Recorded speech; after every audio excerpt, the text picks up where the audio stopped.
What if I told you that the most successful people in history didn't avoid difficulty? They deliberately sought it out. Roman emperors, Navy SEALs, and elite athletes used the same counterintuitive training method to transform weakness into unshakable strength. The Stoics discovered something modern neuroscience has now proven. Your brain rewires itself when you voluntarily face discomfort. But here's the shocking part. Most people accidentally make themselves weaker every day by avoiding the experiences that could make them unstoppable. I will show you the exact Stoic training methods that built the mental toughness of emperors and how you can use them safely to become anti-fragile, not just resilient, but stronger because of adversity. Marcus Aurelius wasn't born tough. As a young man, he was bookish and philosophical and preferred studying to fighting.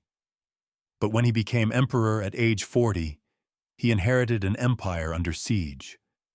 Germanic tribes were invading, plague ravaged the population, and internal rebellions threatened to tear Rome apart. Most leaders would have crumbled under this pressure. But Marcus had spent years preparing for this kind of adversity through what the Stoics called training under difficulties.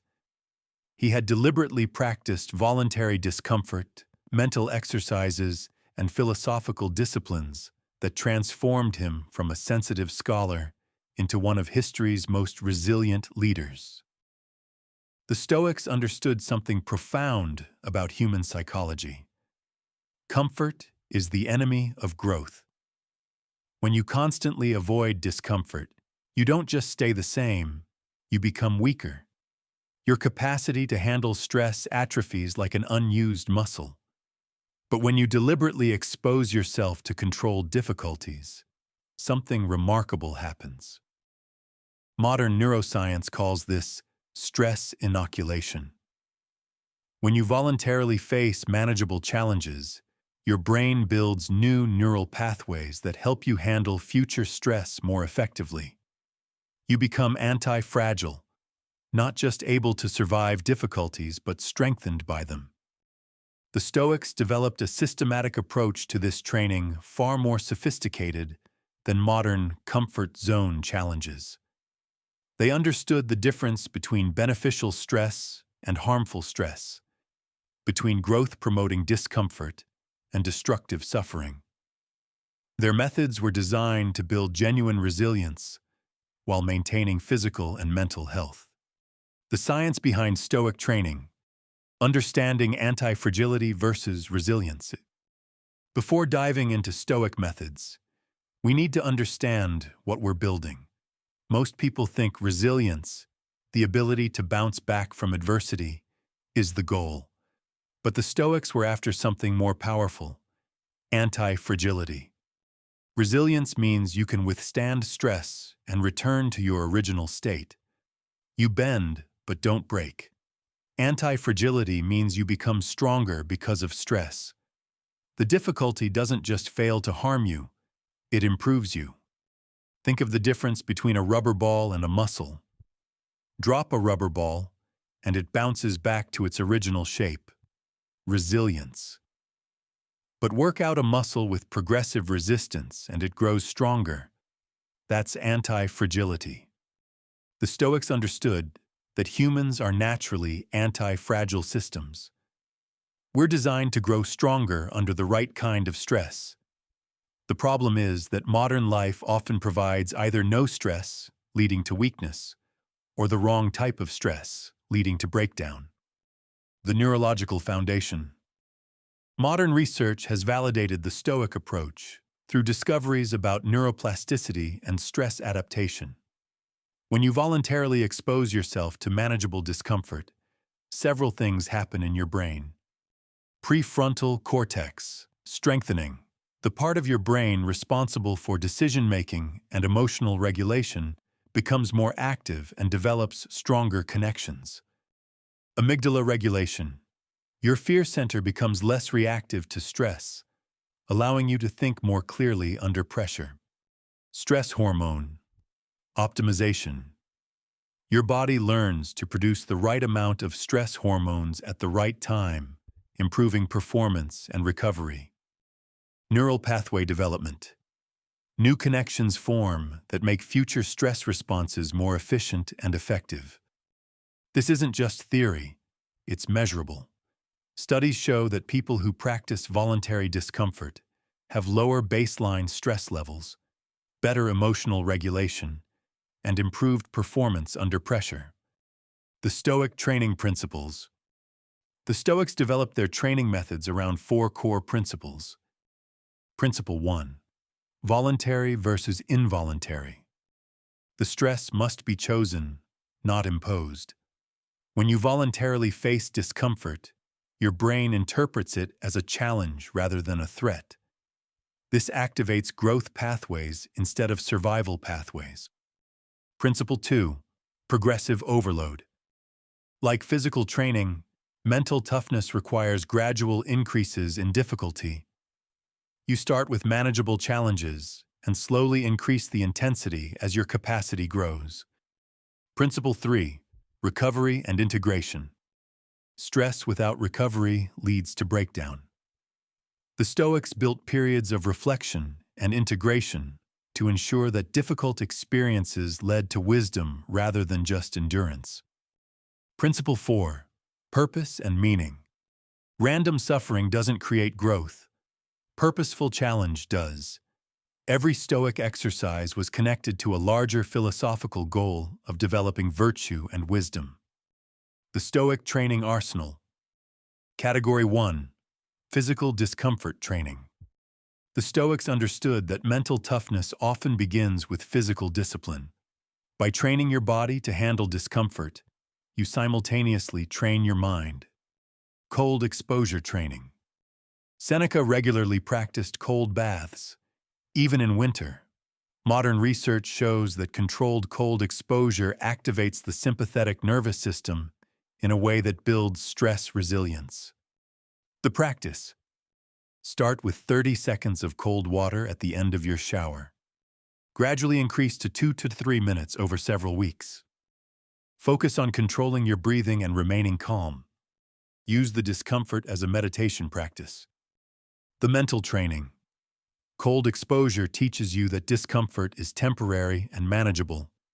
You learn to remain calm when your body screams to escape. Fasting and dietary discipline. Marcus Aurelius regularly practiced voluntary fasting, not for health reasons, but to train his mind to be independent of physical comfort. The practice. Skip 1 meal per week, focusing on mental clarity rather than hunger. Practice eating simple foods without complaint. Delay gratification by waiting before eating when hungry. Use meal times as opportunities for gratitude practice. The mental training. Food discipline teaches you that many of your needs are wants. You develop the ability to distinguish between genuine necessity and habitual comfort. Sleep and comfort reduction. The Stoics occasionally slept on hard surfaces or with minimal covering to remind themselves that luxury is unnecessary for well-being. The practice. Once per week, sleep on the floor or with minimal bedding. Practice waking up immediately when your alarm sounds. Occasionally sleep in slightly uncomfortable conditions. Use these experiences to appreciate everyday comfort. The mental training. Comfort reduction teaches that happiness doesn't depend on external conditions. You develop gratitude for necessities. Category 2. Mental and emotional training. Negative visualization. Premeditatio malorum. This is the most powerful Stoic mental training technique. You deliberately imagine losing things you value, not to be pessimistic, but to build psychological resilience and appreciation. The practice. Spend 5-10 minutes daily imagining potential losses, job, health, relationships. Visualize how you would respond with dignity and wisdom. Focus on what would remain within your control.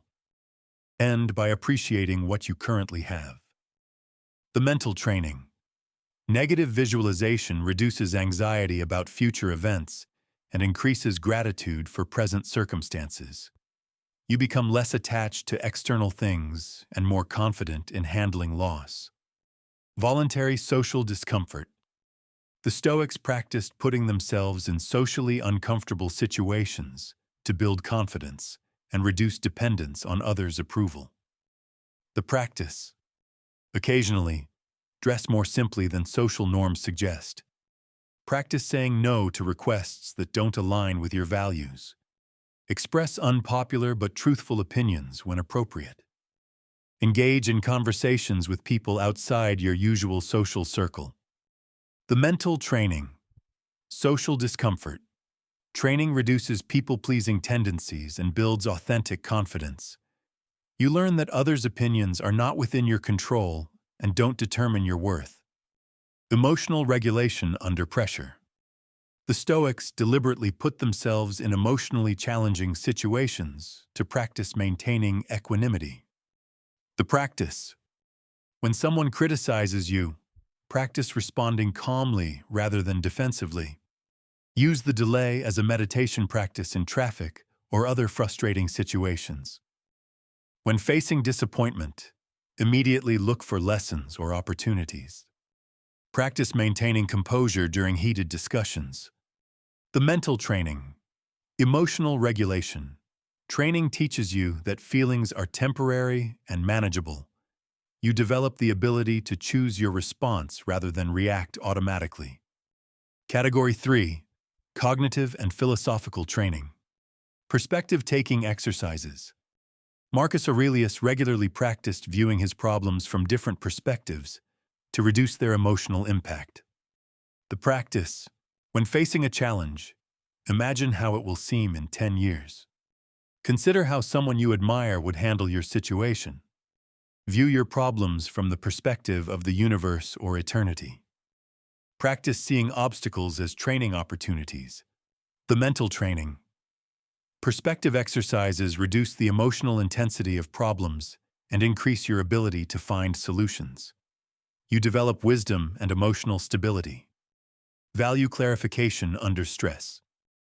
The Stoics used difficult situations to clarify and strengthen their commitment to their core values. The practice. When facing pressure to compromise your values, use it as an opportunity to strengthen your commitment. Under challenging decisions, always choose the option that aligns with your principles. Practice explaining your values to others, especially when it's uncomfortable. Use setbacks as opportunities to demonstrate your character. The mental training. Value clarification. Training builds integrity and self-respect. You become less influenced by external pressures and more confident in your decisions. Safe implementation framework. The progressive training model. The key to safe Stoic training is progressive overload, gradually increasing difficulty as your capacity grows. Here's a systematic approach. Week 1 to 2. Foundation building. Choose one physical discomfort practice. Cold showers, simple meals. Begin daily negative visualization, 5 minutes.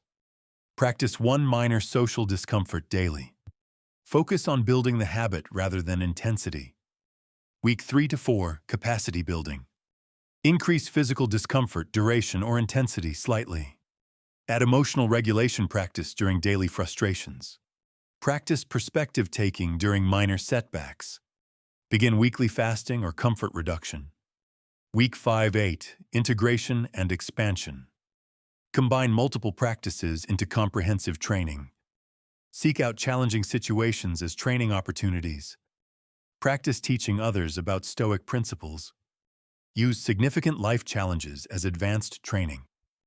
Week 9 to 12, mastery development. Design custom challenges based on your specific weaknesses. Practice maintaining Stoic principles under significant pressure. Help others develop their training practices. Integrate Stoic training into your identity and lifestyle. Safety guidelines and warnings. Physical safety. Never practice discomfort that could cause actual harm. Build up cold exposure and fasting gradually. Stop any practice that causes concerning physical symptoms. Consult healthcare providers if you have medical conditions. Mental health safety? Don't use Stoic training to avoid dealing with trauma or mental health issues. If you have depression or anxiety, work with a therapist alongside Stoic practice. Distinguish between beneficial challenge and harmful self-punishment. Take breaks from training if you become overly harsh with yourself. Social safety. Don't use Stoic training as an excuse to be inconsiderate to others. Practice social discomfort in ways that don't harm relationships. Be honest with close friends and family about your training practices. Remember that Stoicism emphasizes virtue, including kindness and justice. Case studies: modern Stoic athletes. Case study 1. The executive's transformation. David was a successful CEO who felt overwhelmed by business pressures and personal stress. He began Stoic training with simple practices. Month 1, daily cold showers and negative visualization. Month 2, added weekly fasting and social discomfort practice. Month 3, used business challenges as emotional regulation training. Month 6, reported feeling calmer, more decisive, and more resilient than ever before. Case study 2, the student's growth. Sarah was a college student struggling with anxiety and perfectionism. Her Stoic training focused on the following: mental practices, perspective taking and value clarification; physical practices, simple living and comfort reduction; social practices, expressing authentic opinions and handling criticism. Result: reduced anxiety, improved academic performance, and stronger relationships. Your 30-day anti-fragility challenge. Here's your practical roadmap for beginning Stoic training. Week 1, foundation. Daily, 30-second cold shower ending. Daily, 5-minute negative visualization. Daily, 1 small act of voluntary discomfort. Weekly, skip 1 meal mindfully. Week 2, expansion. Increase cold exposure to 1 minute. Add emotional regulation practice during daily frustrations. Practice 1 socially uncomfortable but harmless act. Sleep on the floor 1 night. Week 3, integration. Combine practices into a morning routine. Use work, school challenges as training opportunities. Practice perspective taking during setbacks. Add value clarification exercises. Week 4, mastery. Design custom challenges based on your specific needs. Help someone else begin their training. Reflect on changes in your resilience and confidence. Plan continued development. Remember Marcus Aurelius's profound insight. The impediment to action advances action. What stands in the way becomes the way. Your challenges aren't obstacles to your growth. They're the raw material for building unshakable strength. The Stoics understood that we become what we repeatedly practice. If you practice avoiding discomfort, you become fragile. If you practice facing discomfort with wisdom and purpose, you become anti-fragile. The choice is always yours. Modern life offers countless opportunities for Stoic training if you know how to see them. Every frustration, every setback, every uncomfortable situation is a chance to build the mental toughness that will serve you for the rest of your life. The question isn't whether you'll face adversity, you will. Whether you'll use the Stoic advantage to transform that adversity into your greatest strength.